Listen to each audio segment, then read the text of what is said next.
from across the country, now 24, standing with Greg Abbott, saying he has every right to provide protection for his residents. We would do the same. And it is an abdication of President Biden's shall protect constitutional responsibility, Article 4, Section 4, that has precipitated this moment.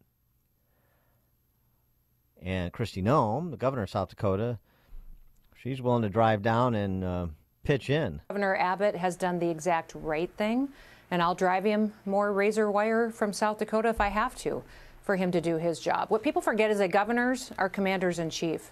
We're responsible for the men and women of our National Guard. It's a heavy responsibility that weighs on our shoulders. And so we never engage our National Guard soldiers and those men and women unless it's incredibly important and if we feel that we have the constitutional authority to do that in this situation. Over 2 years ago, I declared it a war zone at the southern border, just how it was impacting South Dakota. My Guard has been down there on multiple deployments supporting the Texas National Guard. Our Border Patrol agents do not support what President Biden is doing. Our ICE people on the ground do not support what President Biden is doing. Democrats in this country do not support what President Biden is doing at the southern border.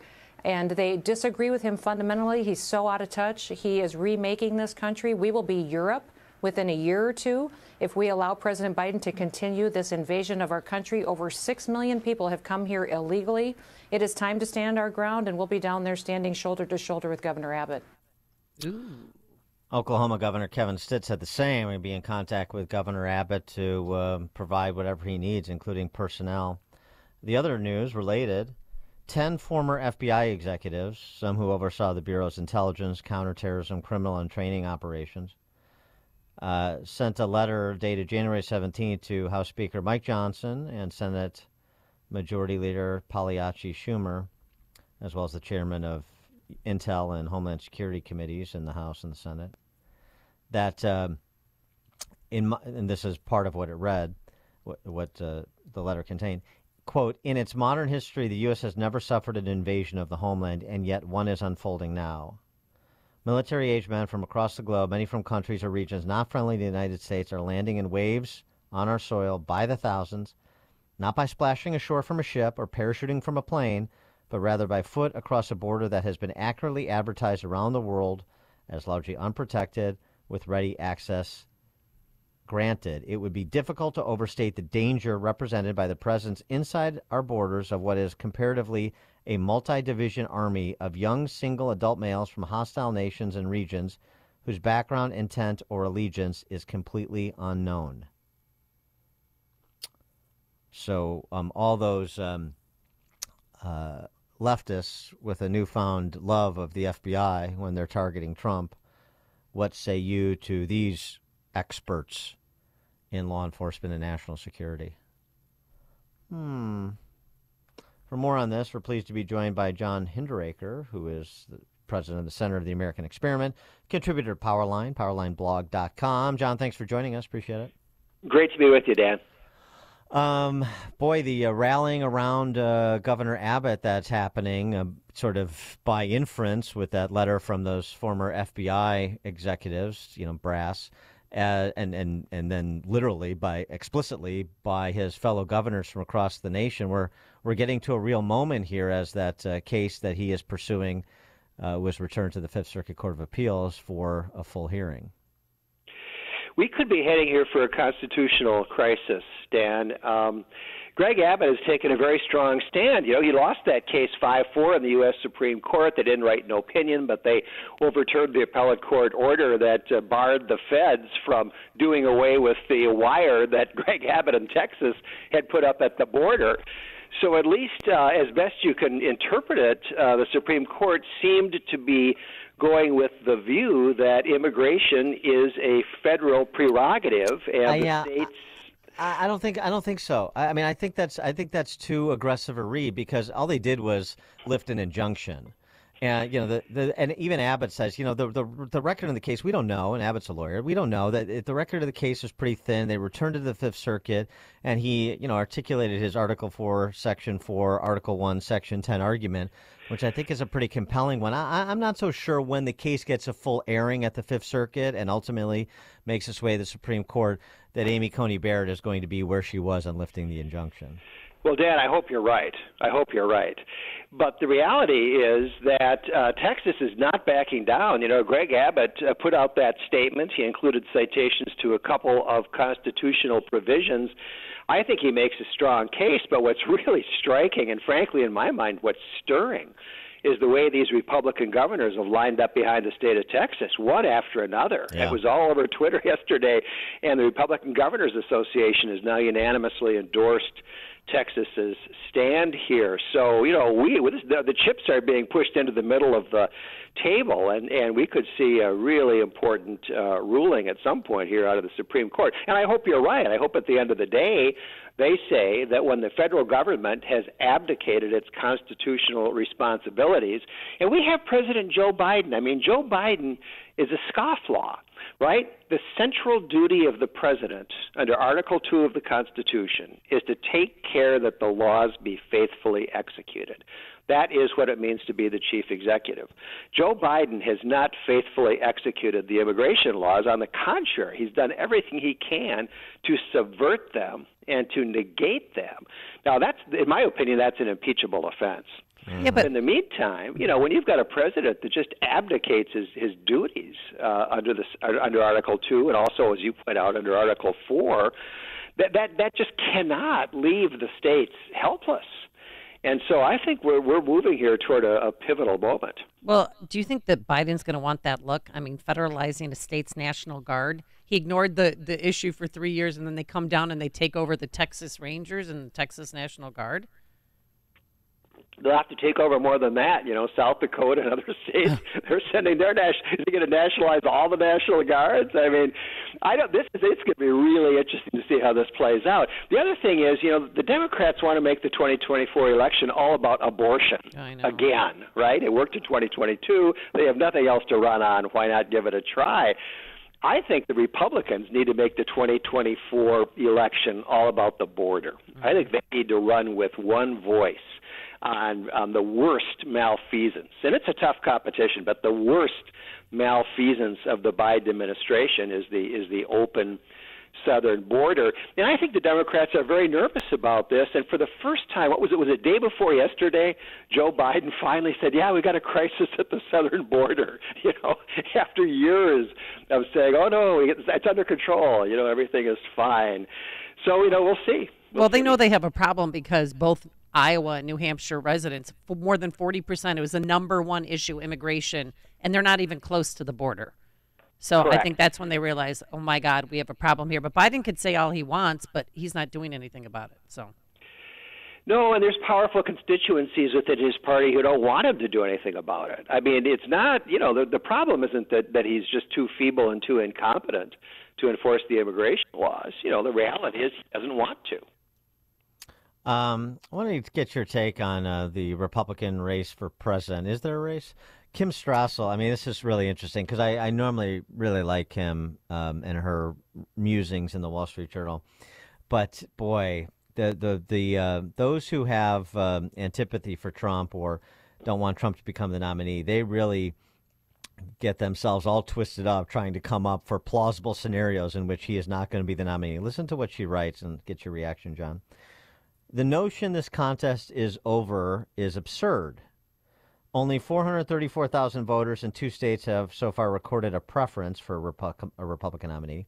That's about 1.4% of the 31 million who took part in the 2016 GOP presidential primaries. In the race to secure the 1,215 delegates for the nomination, Trump leads Haley 32-17. That Haley number is almost exactly what Trump had after the first 2 races in 2016, the year he won. So all Kim Strassel argues is all Haley needs is a rationale for her candidacy, and this is still very winnable. Do you agree with that?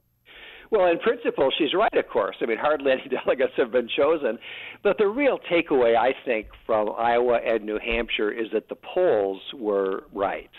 You know, primary polling is volatile, unpredictable, and a front runner can drop out very rapidly. We've seen that happen many times. The problem is it didn't happen here. And it didn't happen in Iowa. It didn't happen in New Hampshire. And it's pretty obvious looking at the polls, and it's pretty obvious everybody understands who Donald Trump is. He's not some guy that just kind of came along in the primary process and a bunch of people said, oh, I sort of like that guy. He gave a good speech. He's a known commodity, and I think the chance that and Nikki Haley's got problems too.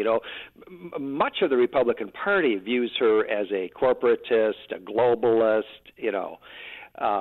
And I don't think she's that appealing a candidate in the first place for many Republicans. But I agree with you, Dan. I think it's all over about the shouting. Yeah, I mean, it's I mean, again, I really like Kim Strassel. She's sharp. She's a good writer. But I mean, the idea of not looking at what the full landscape is telling you, right? On to South Carolina, says Nikki Haley in New Hampshire, where I'm down 40 points. Right, she's going to get clobbered in South Carolina. I know it. She's not even going to participate in Nevada's caucus. And the only caveat there, Dad, is that we do have quite a long time to go as politics goes. And Trump could have a health crisis. He could get run over by a bus. Wow. He's got all these legal proceedings. Yeah, but if he does, true. people that suspended their campaigns can get right back in it.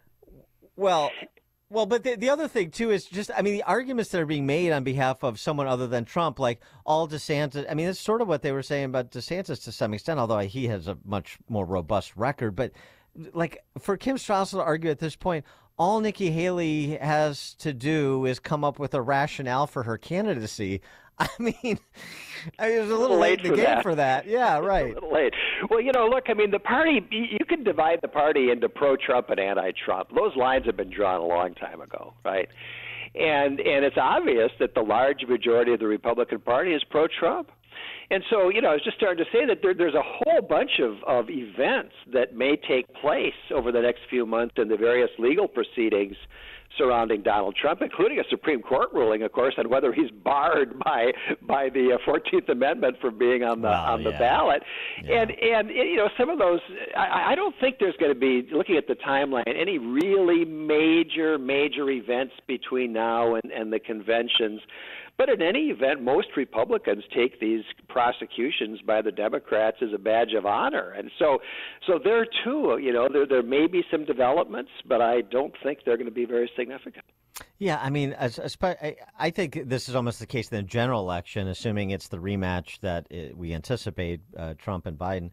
But particularly in the primary, it's like it's sort of like Bill Belichick having to have a second interview with the Falcons.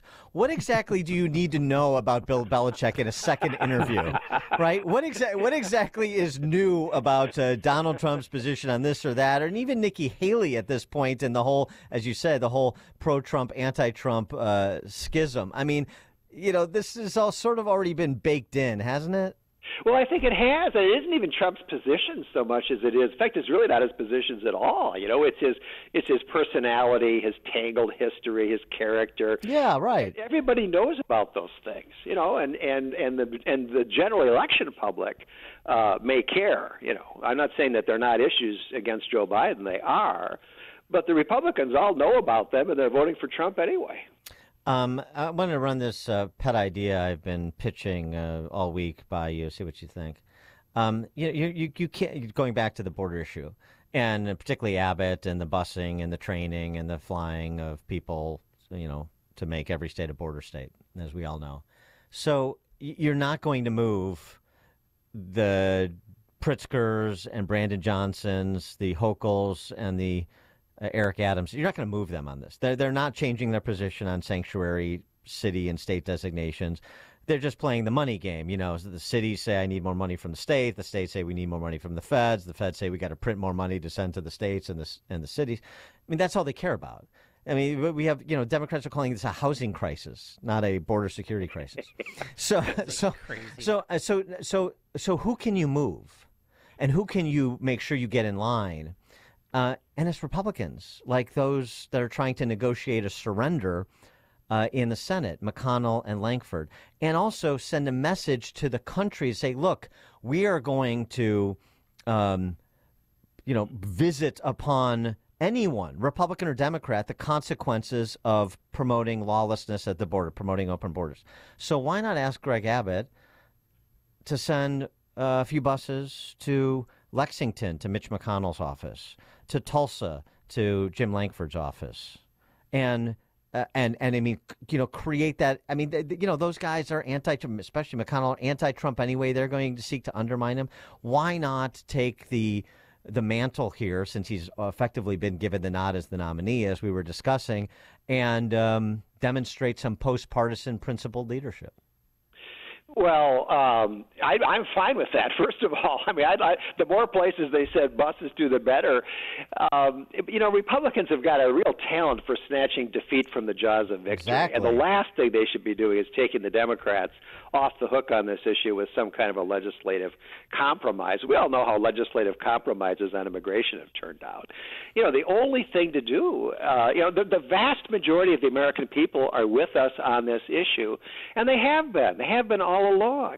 But the issue has now risen to number one in the priorities of the American people, not just Republicans, but independents and even a lot of Democrats. And you're right. The Democratic governors are not going to, Pritzker et al., they're not going to change their minds and get rational. We just have to thrash them at the polls. And in November of 2024, if the Republicans make that election about illegal immigration, it is going to be a huge year for the Republicans. And among other things, we're going to see Donald Trump back in the White House. John Hinderaker is the president of the Center of the American Experiment, contributor to Powerline, powerlineblog.com. John, thank you as always. Great to be with you, Dan. Thank you. And he joined us on our turnkey.pro answer line. Connect with Dan and Amy using the AM 560 mobile app. Download it today at 560theanswer.com/mobile. Imagine what your future looks like. Is the picture a little blurry? Hey, it's Sean Thompson here for Alpha Wealth Group. When we look ahead, we're visualizing where we want to be. And for retirement, that can be hard without a written